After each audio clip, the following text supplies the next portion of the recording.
Quem fica com um anel de noivado depois de uma separação?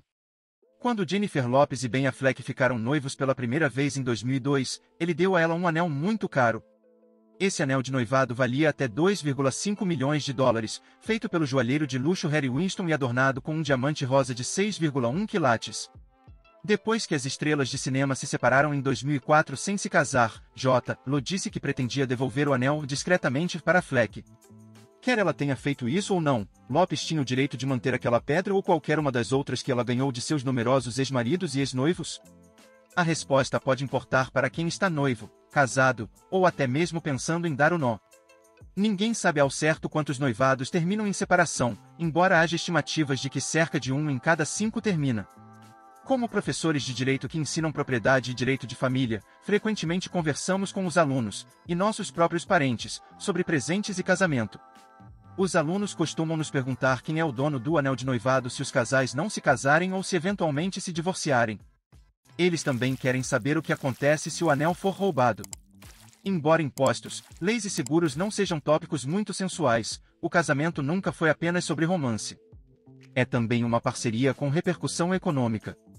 Aproveitando, descubra as curiosidades mais surreais sobre o mundo conosco.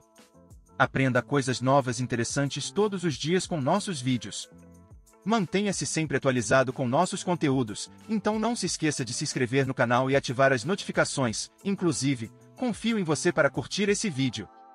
Os anéis de noivado eram bastante raros até cerca de 100 anos atrás, embora o primeiro anel de noivado de diamante tenha sido aparentemente dado pelo imperador Maximiliano a Maria da Borgonha em 1377. Mas foi somente no final da Grande Depressão que uma campanha publicitária sofisticada criou um mercado para anéis de noivado de diamante nos Estados Unidos. Em 1940, 10% das noivas recebiam anéis de diamante. Essa participação saltou para 80% em 1990. Talvez impulsionados pela crença de que um anel deve custar tanto quanto um homem ganha em 3 meses, os caros anéis de noivado de diamante cresceram em popularidade de 1935 a 1965. Nenhum recurso para noivos abandonados. A professora de direito Margaret Brinig descobriu que as mudanças legais coincidiram com os novos costumes em meados do século XX. Especificamente, Brinig aponta para a extinção das ações conhecidas como quebra de promessa, que poderiam ser ajuizadas após quebras de compromissos. Ou seja, as noivas podiam ficar com as alianças, mesmo as caras, sem se casar. Essa nova convenção, escreveu Brinig, poderia ter servido como uma forma de compensação caso a noiva tivesse perdido a virgindade após o noivado. Se o casamento não acontecesse, ela pelo menos teria algo de valor para se agarrar. Noivados sem culpa. Na segunda metade do século XX, as leis de divórcio dos Estados Unidos mudaram e os tribunais pararam de determinar quem era o culpado quando os casais se separavam. No que veio a ser conhecido como divórcio sem culpa, nenhum dos cônjuges teve que provar que o outro os havia traído ou sido cruel com eles. E, como documenta a professora de direito Rebecca Turner, muitos tribunais aplicaram uma estrutura sem culpa semelhante a noivados desfeitos. Isso significa que não importa quem terminou ou por quê.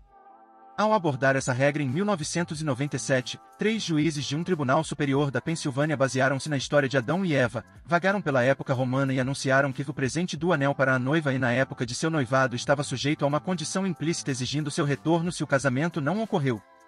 E isso foi no caso em que um homem que havia pedido a namorada em casamento cancelou o noivado 2 vezes. Tribunais em Iowa, Michigan, Minnesota, Mississippi e outros estados emitiram decisões semelhantes. Estados diferentes, apostas diferentes.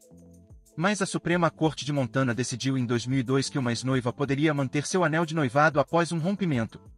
Observando que as mulheres muitas vezes ainda assumem a maior parte dos custos pré-casamento, o tribunal expressou preocupação de que tratar os anéis de noivado como presentes condicionados ao casamento pode perpetuar o preconceito de gênero. E um tribunal do Texas decidiu 1 ano depois que alguém que deu um anel de noivado para sua noiva e depois cancelou o casamento não tinha direito a seu retorno. Na Califórnia, uma lei estadual promulgada em 1939 estabelece que um anel de noivado deve ser devolvido se o casamento for rompido por consentimento mútuo ou se a pessoa que recebeu o anel de noivado iniciar o rompimento. Independentemente de onde você mora, se você for legalmente obrigado a devolver um anel de noivado e não o fizer, poderá ser responsabilizado por danos monetários. Isso pode levar a dificuldades financeiras quando os anéis são perdidos, roubados ou jogados fora intencionalmente. Consequências fiscais. Se uma pessoa ficar com o anel após um rompimento, pode haver consequências fiscais para a pessoa que comprou o anel. Mas isso é apenas se o anel custar mais de US$ 17 mil e houver muitas variáveis e brechas que podem reduzir as chances de um ex-rejeitado dever algum dinheiro ao Internal Revenue Service. Qualquer um pode fazer presentes no valor de até US$ 17 mil por ano, a partir de 2023, para qualquer outra pessoa sem incorrer em consequências. Presentes com valor superior a esse limite estão oficialmente sujeitos a um imposto sobre presentes e o IRS exige que os contribuintes relatem o valor desses presentes anualmente. A partir de 2023, os contribuintes também podem doar presentes no total de 12,92 milhões de dólares durante toda a vida ou após a morte em seus testamentos, sem consequências fiscais. Mais doações de 17 mil dólares ou mais consumirão esse crédito. Planejando à frente. Quem fica noivo pode garantir um anel. E embora nenhum leitor deva ver este artigo como uma fonte de aconselhamento jurídico pessoal, observamos que os casais de noivos podem definir suas próprias regras. Os tribunais geralmente impõem acordos escritos entre duas pessoas que planejam se casar e que estipulam quem fica com o anel após o rompimento. Os casais podem redigir ou assinar um contrato relacionado ao anel, principalmente se essa joia tiver grande valor sentimental ou monetário. Entendemos que essa papelada pode não se materializar durante um período de joelhos dobrados e alegre celebração. Também entendemos que o que as pessoas fazem com seus anéis quando um noivado é cancelado não é apenas uma questão do que a lei exige. Poucos desses processos. Talvez não surpreendentemente, encontramos relativamente poucos casos em que alguém processou um ex por causa desse problema.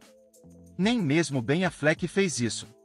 Se ele tivesse tentado processar J. Lo em 2004 em um tribunal da Califórnia, ele poderia ter vencido. Mas seu sucesso dependeria de como o noivado terminou. Além disso, como você deve ter ouvido, o casal famoso se reuniu em 2021 e se casou em 2022. O segundo anel de noivado que Affleck deu a Lopes é um raro diamante verde de 8,5 quilates com duas pedras laterais de diamante branco lapidadas em 1 trilhão, supostamente no valor de 5 milhões de dólares.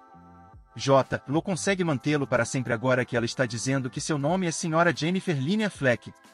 Aproveitando, descubra as curiosidades mais surreais sobre o mundo conosco. Aprenda coisas novas e interessantes todos os dias com nossos vídeos. Mantenha-se sempre atualizado com nossos conteúdos, então não se esqueça de se inscrever no canal e ativar as notificações. Inclusive, confio em você para curtir esse vídeo.